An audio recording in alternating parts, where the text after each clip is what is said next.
Welcome to WUH Creator. In this video, we are going to learn about parts of speech. We will discuss what parts of speech are and review their definition. Its definition is: parts of speech are the categories of words in a language based on how they are used and function in a sentence. According to the definition, parts of speech explain how each word functions and works within a sentence.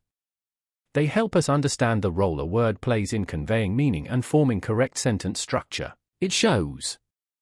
Every word has a job. Some words show action. Some words name things. Some describe action. Some joins together. And so on. Parts of speech are the 8 basic categories of words in English grammar. Each category defines the function and role a word performs in a sentence. Understanding these 8 parts of speech helps in constructing clear, correct, and meaningful sentences.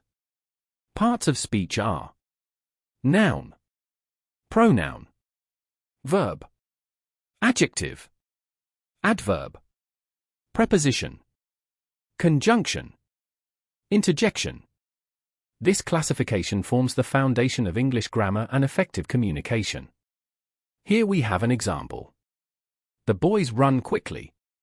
In this sentence, for parts of speech are used.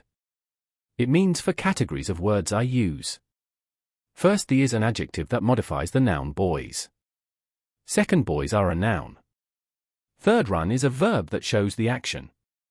Finally, quickly is an adverb that describes the verb.